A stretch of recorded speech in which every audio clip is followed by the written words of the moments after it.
I'd like to throw in a quick update before we get into the video today. I'm going to aim for a weekly upload schedule, and I don't really know what topics I want to cover in the future. It's just going to be kind of what I'm feeling like that day. But please leave comments, let me know what you're thinking about my videos, my editing. I'm still new to this and I'm learning, and what little free time I do have, I'm just trying to get better at this. But thanks for watching. Today we're going to be talking about conversations and Adler's approach to having better relationships with the people around us and how we can communicate to them in a more productive fashion. Stick around.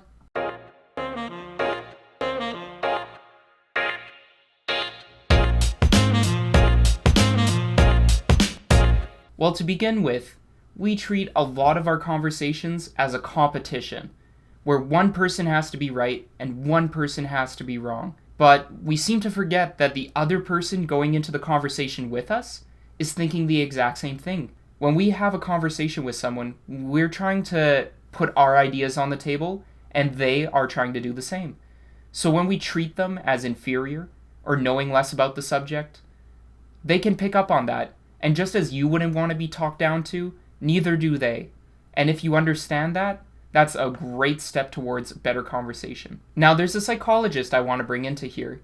He's kind of a psychologist, kind of a philosopher, all-around cool guy. His name's Alfred Adler.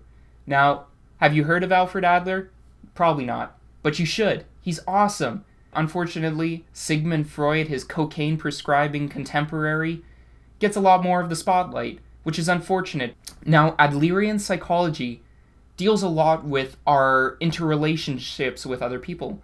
In fact, Alfred Adler went so far as to say all problems in life are interpersonal relationship problems, or problems we have dealing with other people. And that makes a lot of sense. If you really break it down, you're probably stressed because of something that has to do with society at large.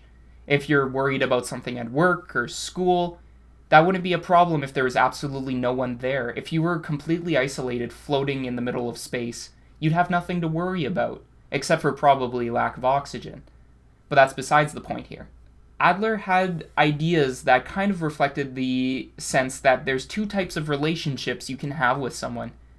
You can have a vertical relationship, where someone's above you, or you're above someone else, or horizontal relationships, where we're on the same level as each other. Now, a vertical relationship is generally a more toxic relationship simply because one person always is superior to the other person.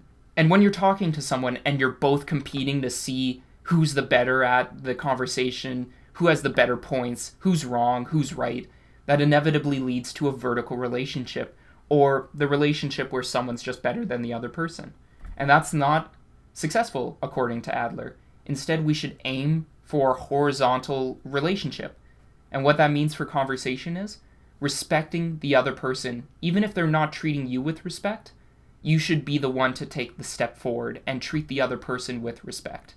Essentially, treat them as you would have them treat you. It is true that sometimes you'll have difficult conversations with people. But even if they're treating you poorly, that's an opportunity for you to demonstrate poise. Think to yourself when you're feeling attacked or when you're feeling like this conversation is going poorly, just take a step back and really reflect on the subject matter at hand. Think about how everything's being treated. Are you using a lot of accusatory tones or subjects? Are you saying, you're not doing this, or you're not doing this good enough? Or are they doing that to you? Are they making you feel insignificant or sour? Another part of Adlerian psychology that's hugely beneficial, but might seem a little strange at first, is the idea that we shouldn't be using terms like good or bad. Instead, we should just be grateful and thankful for other people. When you use terms like, you did a good job, or you did poorly, it's coming from a position of authority, as a superior to that person, essentially, as you're able to say whether or not it is a good job.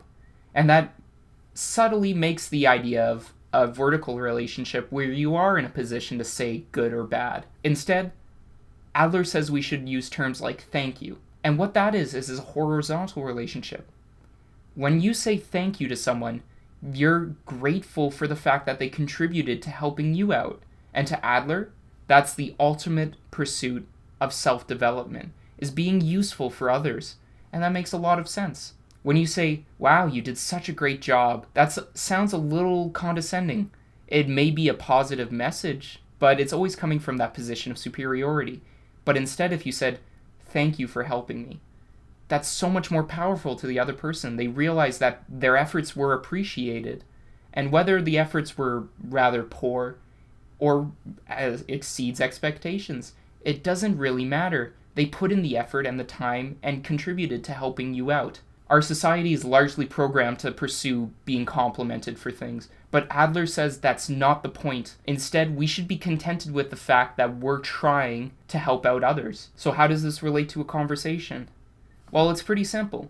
Treat them in the way that you want to be treated. And even if you disagree with their idea, that doesn't detract from the fact that they are a person that believes they are correct, and you should also appreciate that fact. Now, when you're having a conversation and the other participant starts to become irrational, you can lean into their irrational behaviors a little bit. But you yourself need to remain in control. If you feel like you're becoming too emotionally engaged, leave that conversation. It's not healthy and not productive to continue in that conversation anymore. It's no longer a conversation. It's no longer a discussion. It's a competition, and a vertical relationship is trying to be established. Alright, so we know a little bit about Adler, we know a little bit about vertical and horizontal relationships, and we know a little bit about how to have a good conversation. But I'm going to give you a few more action steps on things you can do from now on to be a better conversationalist. First up, when you get into a conversation, try to understand what the other person is thinking. Really determine why they might be getting upset about something. When you're having a conversation, are you listening more or are you talking more? And that can be critical. Usually a better conversation is when you give the other person more time to talk so you can better understand where they're coming from. A popular method is called the Socratic method, and in this you ask leading and engaging questions to better understand their viewpoints and arguments. In this method, you ask questions about why they hold these viewpoints. So if someone says, I believe all guns should be locked up, ask them why. Why are they stating that? If you just attack them on that, it could be for multitudes of reasons, but you don't know that unless you ask them. Secondly, take a break. When someone flips into the flight or fight mode, they want you to join them. One of the critical reasons that an irrational conversation can spiral out of control is because both parties become irrational. But you know that that's not productive. Instead, take a step back if you feel you're slipping into anger or you're slipping into any of these irrational behaviors. Don't give them the satisfaction of letting them tick you off. And lastly, if you feel like the relationship in this conversation is turning into a vertical one, where they're trying to assert their dominance by yelling or by being more physically engaged in the conversation, such as throwing objects, and you feel uncomfortable in this situation, you can let the other person know that you don't think this is going very well. You think that you need to take a break from this, and then you can come back to it. Or you can take a different approach, but it's okay to step away. Thanks for watching. I hope you learned something. I'm probably going to talk a bit more about self-growth topics, and if you have any comments or questions or ideas, I'd love to hear them, and I'll see you next time.